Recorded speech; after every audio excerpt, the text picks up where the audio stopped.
unexpected transitions, and adoption as well is something I'm passionate about. And let me see, it looks like he is ready, so I'm gonna bring him up. Have Anthony with us today. Love these conversations. Just maybe you're in lunch right now and taking a break and joining us. Welcome. How you Anthony, doing, man? what's up? What's up? Nothing much. How are you?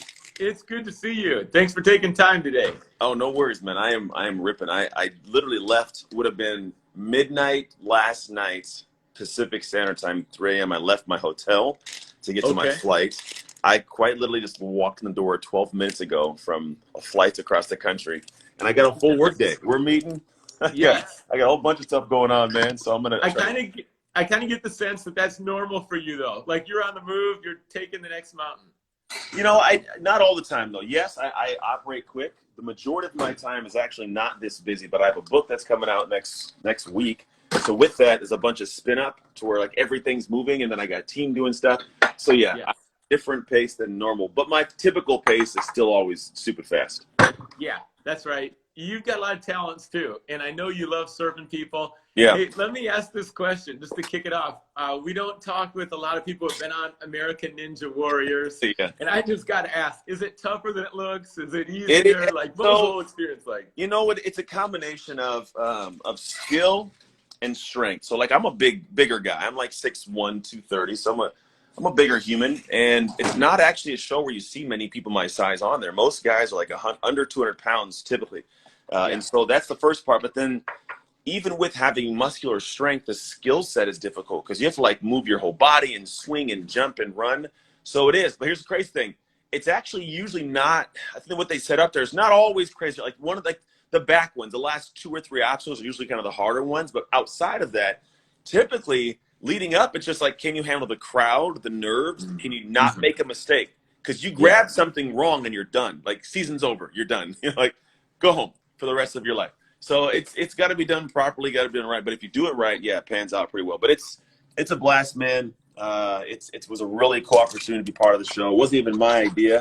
My wife did it. She like signed me up and didn't tell me. Nice. Yeah, it was really weird, but it all worked out. I'm sorry. I'm over here making oatmeal because I haven't even eaten breakfast today. She's almost no pressure over here. A little oatmeal commercial, breakfast of champions, right there. Hey, I do Kodiak cakes, the little chocolate protein Kodiak oatmeal, and then I put a scoop of peanut butter in it. So it's like peanut butter. Oh, it's a delicious. I probably have like 8 boxes at any given time in my home, so that I never run out. They're always it's my go-to breakfast. That is so funny. Yeah, I feel like we're launching your cooking show right here. It's a kickoff. Hello, we're going to cook today. We're going to put oatmeal and some peanut butter chocolate together. Yeah, I am a fan of Kodiak cakes, blueberry pancakes. That's a go-to in my house. We got some blueberry. Look at this. It was like blueberries and cream oatmeal. I don't know. It's not as good. The pancakes are good. We have like the pancake mix. I'm realizing we're doing a whole Kodiak cake commercial right now. But then we have like that for like the pancakes. I feel like they've sponsored you, or they should be sponsoring you, or you should be getting something, a little kickback out of this deal. They better give me something. I can't open my microwave won't open. I don't even know why. Anyways, kid, bro, you know I know when my kids broke the microwave and just didn't say anything, and then I'm here and no one's here. I got home and nobody's here to greet me. All by myself.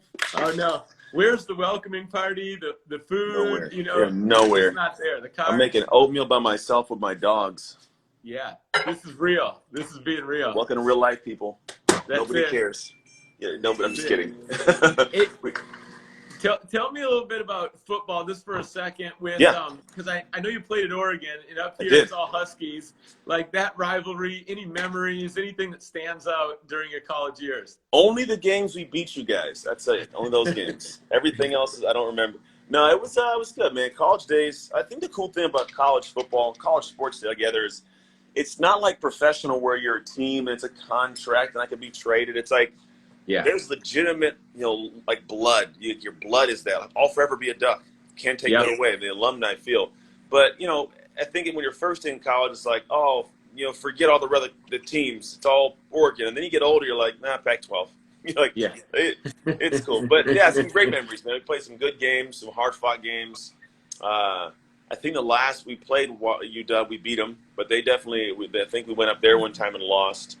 Yeah, yeah, always had a good game, man. They always had a good Yeah. squad. But I think my senior year when they came down to Oregon, we went 10-1 my senior year. So we beat Solid. everybody but USC. But they had like Reggie Bush, Lendale White, Matt Lyon. They had some ballers up there at the time.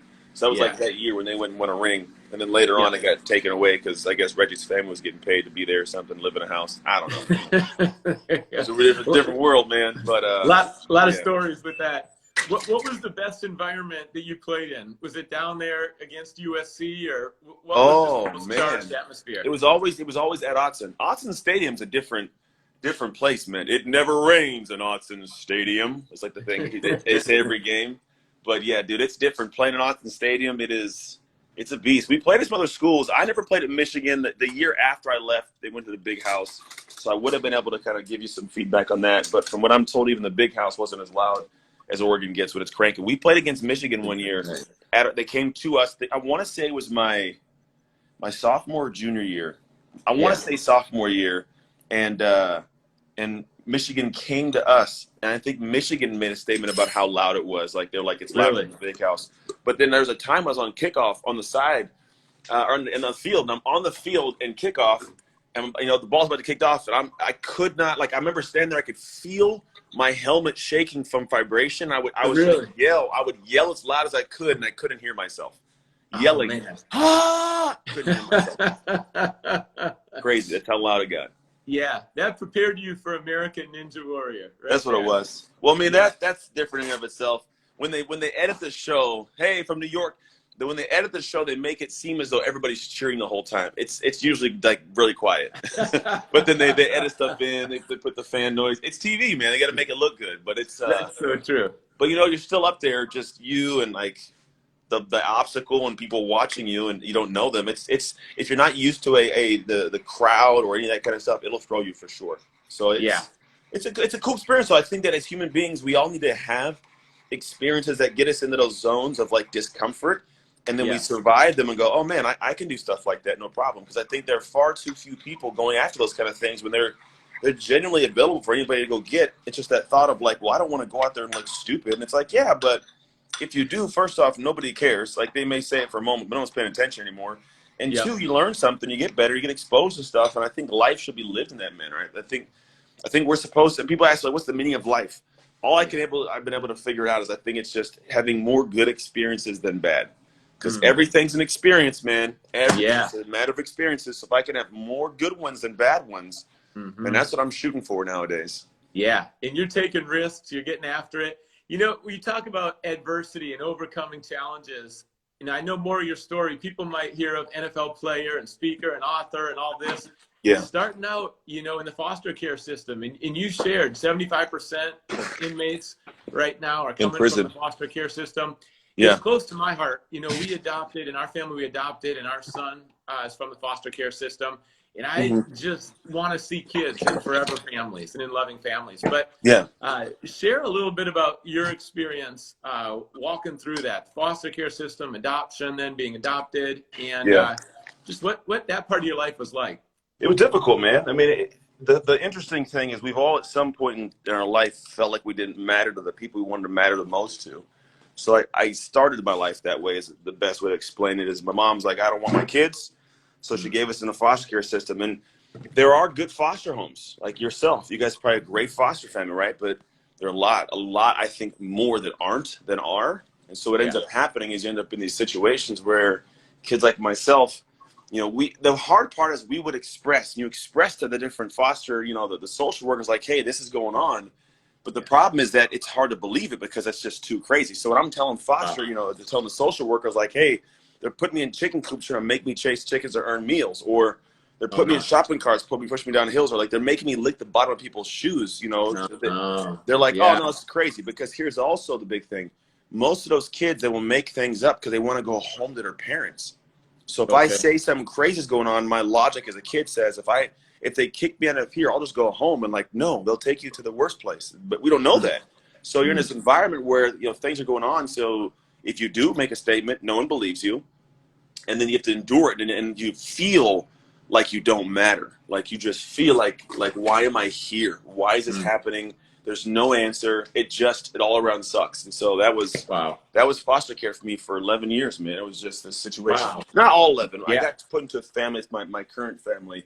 And in that family, like, things are good. Like, it wasn't, we were very dysfunctional, really poor growing up. But we had love, man. We had a mom that loved us. We had a good environment in that sense, but just didn't have money for anything. Yeah. But at the same time, like, you also never know, like, am I going to be here tomorrow? Because any day they can come pick you up and take you somewhere else, and you have no idea when it's coming or why it's happening, and if the next house is going to be better or worse than the one you're currently in. So that's the foster care world, man. So a lot of those kids, they grow up, and we get this desire for retribution. Because if someone did something to us in this world, what do I want? I want the world to feel my pain. What do they say? Hurt people hurt people. So I think it's why you have 75% of inmates in America that spend time in foster care. A lot of these kids, man, they grew up in an environment where just other people were just horrible humans, whether it was their parents or foster families that just didn't do right by them. So they're pissed, rightly so. They're angry, and they figure, well, if the world is going to take care of me, I can't care about the world. And so they go do stuff, and they get in trouble for it. And the worst part, the crazy part, is we are given so much hardship early on that we have legitimate, great, charismatic communication skills. I mean, I don't know if you probably experienced, but some of those kids, they are just like, they got, man, they have golden tongues. There's things we can say and do and get away with. It's like, so, like, but it's used for bad. Like, for me, I now use it as a career, and I love being able to share stuff, but I could get myself out of dang near any hole I wanted to simply by just talking, because I was able to manipulate, because I had to survive as a kid. So that inherent skill set developed over time. Yeah, that's it. I appreciate that candid, just look into the system and your experience and what it was like. When did you start to sense some hope? Or even maybe part of your faith journey too? Like, what was the healing process like for you? Well, that was, you got to build something. And this is everybody. This is not just foster kids. Anybody in the world who has an area where they feel like there's less than. So I think what ends up happening is you live in the house that is built for you, that you built. And at that time, the house that was built for me was, I don't matter. You know, I'm just this foster kid. Mom doesn't want me. This is it. I just don't matter. And when I say house being built, I mean like an actual, what do you go create for yourself so you can look at it and go, that's who I am, that's my home. And so the healing process started for me in football. Like, I started and I sucked, but then after a couple of years, I found ways to get better, and I got better. And so I built this new house of an identity of this guy that was, you know, as a kid, I was just this kid, we'll call it, that was great at football. So I could live in that house, not the house of I'm a lowly foster kid. And a lot of people say, like, this is who I am, and I'm stuck here. And they hate the house. They hate the life they're living. They hate how they feel about themselves. They see in the mirror. Or maybe they don't hate it, but they just endure it. They know it's not the best it can be. And the thought is, well, I can't do anything else. And essentially they're saying, well, I don't want to be homeless, which I get. No one wants to not be anybody and not be anywhere. But the reality is, like, I can leave my home, go build a house day by day, and then eventually move into it. Yes. And that for me is the healing process. And if I shorten it up, that's what everybody has to do, is go through a process of, I'm in a position where this is who I am. This is what I do. This is the life that's been dealt to me, but I'm going to go build a better house. And step by step, brick by brick, I'm going to do it. But then one day, I'm going to go ahead and move into it. And that's going to be moving into an identity or a house of, like, I love myself. I got a skill set. I don't care. I'm a plumber. I'm a doctor. I'm a speaker. I'm an author, whatever you choose. But if you continue to live in the house you're living in, eventually the damn thing's going to get condemned. Well said. Let metaphor, I'll preach right there. And I like to say, you know, the house on the rock, not the house in the sand. I mean, for me, you know, soccer was my sport, and I played overseas in Africa, got really sick. And then when it was wiped out, I was like, where's my house? Because my identity was in my achievement, and my identity was in, you know, my grades, and like, what's left. And that you didn't own the house. Of rebuilding your house. You were renting it. Yeah. You were renting the house, but you didn't own the house. That's another thing, too. You got to go let you own the house.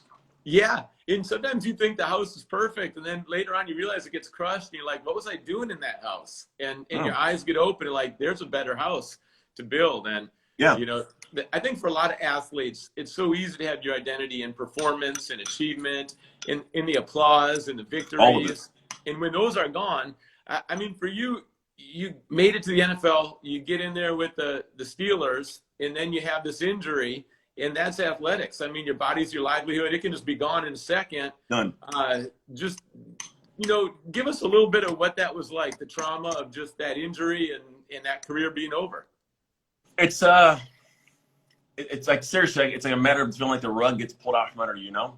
And you fall down. Because anybody who's been doing something for an amount of time, a year, 2 years, you've invested your time into it. Yeah. The return on the investment in energy and effort it's financial stuff, maybe, or, time, but really what it turns into is it really is like a sense of my identity. I return a sense of pride of this is who I am. And then when the inevitable happens, I wake up one day, whether by choice or by just chance in life, and I'm doing something different, and I can no longer do that other thing that I've invested in. That's it. Like I lost my investment. Imagine if you went and said, I'm going to invest $1 million into this right now. Someone says, oh, you're going to get a great return. And then the next day you find your bank account's at zero. Mm-hmm. That's what it is. Like, oh, yeah. I got nothing. All that time I built, it's gone, right? So the idea for me was like, when I came out of football, all of it was gone. Yeah. And like you mentioned earlier, the hard part was I thought I was football. And it's like you're the fruit of labor, the fruit of your labor. Like I'm an apple on a tree. The apple falls off the tree and it can hang for a while and sit there, right? Yeah. But the reality is eventually the apple rots. And we feel that when we've lost this thing we did. Sports, a kid goes off to college, maybe, you quit a job, start a business that doesn't do very well, and that thing tanks and you feel like that. And then the reality is we've never been the apple. We've always been the tree. And when people lose sight of the tree, they lose sight of taking care of that fruit and all the rest of the fruit. So all of it dies. It affects all the parts of our life. And so what I came to find was like, if you take care of the tree and you identify with the tree of just doing the work to make it healthy, you create so much more abundant and sweeter fruit in life. So like the things I do now, in my opinion, like I enjoy vastly more than NFL. I love playing the game, right? But that was just a blip in the radar of what that entails, right? Yes. So the big thing for people is you got to realize you are not the apple, you're the tree. And at the end of the day, when you create this thing in some area, you never actually are that thing. That's just the apple in the tree. But realistically, the things you learn from it can be applied in so many areas. Like you can easily choose to go, I learned this skill set of communication from football. Like part of football, I could banter back and forth all day long with people, jokes and crack all day long. Probably same for you in sports, right? Well, I now have an asset I can apply to sales in that or into coaching in that. It's a skill set. So I got to reapply it somewhere and realize, again, I'm the tree. I'm not the apple. Mm-hmm. And those habits, those skills, because it's traumatic. When you're going one direction in life and then you can't go that direction anymore, athletes deal with that. But a lot of people have career changes or maybe it's even a marriage. There's this shift. Like you like to say, there's a shift that happens. And it's not like the next 10 steps are laid out. And it's not like there's a guarantee life's going to look like, this or that.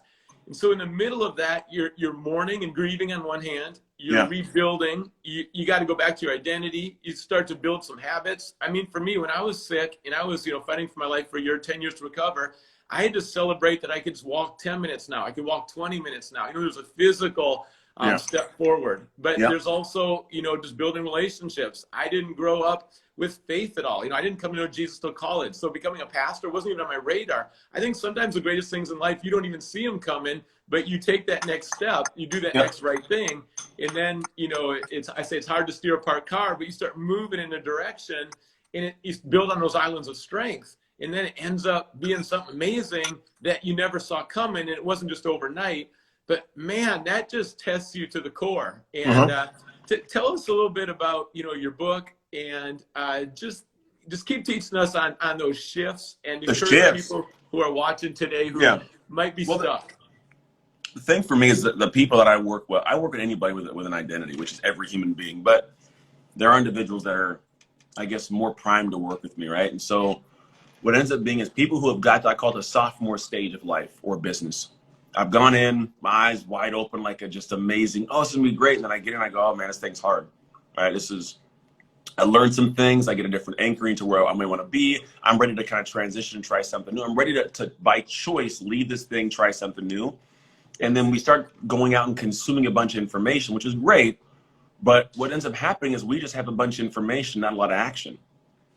And we fall short of actually getting the outcome because we're not in the place of being what I call the identity for the dream. Because if your identity doesn't match the dream, it never gets realized. Because think about it. The dream needs you to do certain things, but if they're out of character for you, you don't feel confident or have the skill set or the process or a discipline system in your life or boundary or any of that kind of stuff, you start running into this wall of like, well, I want this so bad, but I can't figure out. Well, it's because you're stuck in the old identity And when you can go through the process of shifting, not only do you become that person, but along the journey just to make the shift, you accomplish those things. But it's a process. And so the book for me, I took into two parts. One was anchoring on the concept of identity, why it's so important, how it makes sense to someone that's a working model of it and goes, oh, I for the first time in my life, understand my identity and where it shows up. The second half is the process I just talked about that allows you to do everything. Because I believe you need two things to be successful in any endeavor: process and people. If I have process with no people, then it's just me and working in a dark, quiet room, and I don't have anything to celebrate with and bounce ideas off of. It's just me, and I can convince me of things I probably shouldn't, you know. So I need people. If I have people but no process, I get all the praise and joy and amazing, but it's like I leave the group of people and go back and go, I still don't know what to do. I'm kind of lost. But if you add them together, process, what to do, people to celebrate, you get everything you need. And so the shift method is the second part of the book. It walks you through the method we created. I created, I say we could have a big team of people, but I created it years ago, and we walk people through it. And when they get through it, they get to the point of being able to craft this like ridiculously clear vision of what it is they want. And then the specific path to get there that takes into account not just the achievement, but also the transformation and shifting of the identity. So you get there and you in your core know you belong there. You have confidence. Our vision, our mission statement as a company is to get people to a place of having limitless feelings of ridiculous power. That's what we want for people, because when you have that feeling, it doesn't come because you woke up with it randomly. It comes because you did the work to shift. And one day you wake up and go, holy crap, look at what I created. Look at who I am. And you won't settle for anything less you believe you deserve, but you have this level up here so high. So the book is guiding people through how to do that. So it's Identity Shift. If you go to identityshiftbook.com and use the code LIVE, because we're on a live stream, like why not? When the book comes out Tuesday, you'll be followed up with a free audiobook, free digital book, and then a free workbook that goes along with the book. So you can do, it's called Increasing Cognitive Rigor. It allows you to work through the things in a book so you actually get into your life. Because again, I don't want to be a guy that's like, here's information, everybody, and we put it into the same shelf of shelf esteem. I got it. I feel good. It's on the shelf, but it's not in my life. And when you can put into your life with a beautiful process that almost feels seamless and effortless, your life changes. You look back a year later and go, man, I'm a different human. That's right. And I like the both and the people and the process. And we have so much information coming from every direction these days. But I know for me, you know, when everything fell apart, it was like, well, what does it actually look like to move forward? And it was just a lot of discovery. I mean, throw in some spaghetti on the wall sometime. I mean, there wasn't always that mentor. There wasn't a roadmap. I mean, that's why I think when you connect your purpose and passion, it's so powerful. And like you say, there's so much potential there. But a lot of people are stuck in like, what does it look like to move forward? And I just hear your heart is spreading hope. I mean, that's my desire too, is just, you know, making videos. What's that practical roadmap to walk through identity, to walk through habits, to walk through your purpose and passion, and to discover that, because we just want to see people thrive. I mean, that's what life's all about, is helping other people thrive. So that's it, man. I love it. You have been through, I mean, just a very unique journey and a lot of healing and a lot of wisdom in that, and just that desire to pass it on. How about speaking for you? Are you doing a lot of it? I know with COVID, of course, so many things changed. Is it I'm doing online now, or what? Well, the last few weeks I've been on the road. I was there. I just got back from a speech in Tampa. A week before that, I was in Cincinnati. I have, on the next 2 weeks I'm off, but then I head back out in September for a couple. Things like Baltimore. So speeches are picking up. And if not, we do virtual. So I have a studio, which I'm going to head to now. And I do a lot of stuff in the studio. So even though we may not be on a stage for a lot of people, we still go and, you know, and do a whole virtual thing with, and it's cool. I set the whole studio, so it's like a one-man show, but it comes out awesome. But yeah, it's all picked up, man. It's awesome. That's good. I thoroughly enjoy being able to share and talk. There's a sweet spot when you get to a point where you're able to do something that you love to do, and people love that you do it. That's like the thing that people don't actually understand, is, in my opinion, like some of the greatest stuff in the world. Like when I can like do something that makes me just light up. And then people go, hey, I love that you did that. I'm like, awesome. So life is good right now. So that's for me speaking. I see it on your videos too, man. When you're sharing, it's like it's from the heart. You're energized. It's real. And I love people connect. Yeah, people connect. They know it's authentic. Anthony, if you're comfortable, what has it been like to you in terms of your faith? going through what you've gone through, maybe as a kid, like, did you sense God was near? Did you turn to God later in life? Like, was that part of the healing process for you too? Just You curious know what what's that funny is part of your life. I found Christ well, we'd always grow up with family, like we're Christians on Easter and Christmas, you know. Yeah. But then it was actually my senior year of high school when some random guy in a car after a trip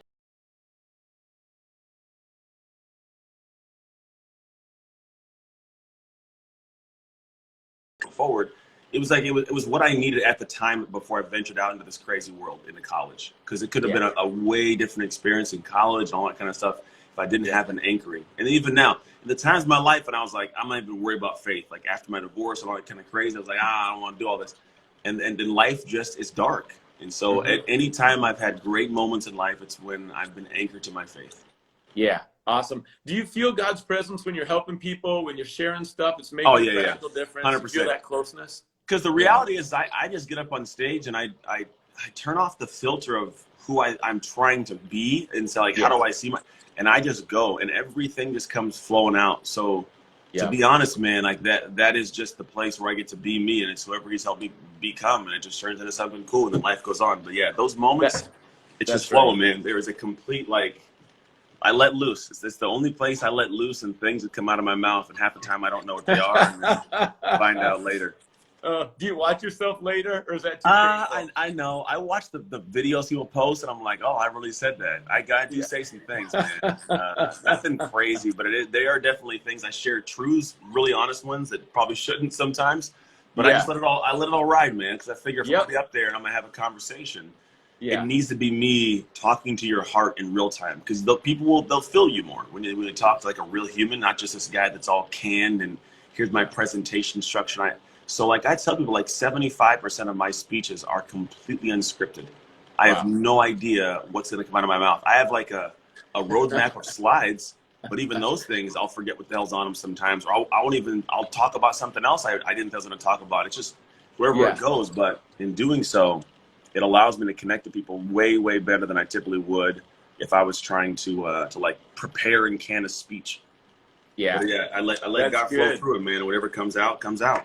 I love that. I love that. Hey, Anthony, thanks for giving us a tour. Man, we got the studio, the house, the oatmeal. I mean, all we of it, got dude. the whole thing today. You got all of it. And I'm looking over at my calendar. I got to start a podcast in a single minute. And I don't even know who I'm interviewing, by the way. Okay. That's it, man. That's how I roll. Thanks for just being real, being vulnerable, and love what you're doing. Anything else you want to throw in the last 30 seconds? No, man. Go get the book. IdentityShiftBook.com. Here it is right here. This is the advanced reader copy, but the real copies come out. But if you go there and then use the code LIVE, you get some freebies with the book, and it seriously will be a game changer. If you read it and apply it, it'll be a game changer for you. Right on. Hey, Anthony, thanks so much, man. Have a great podcast. Appreciate you. Thank you, man. Appreciate you. Good to connect. Take care. All right, bye. Bye.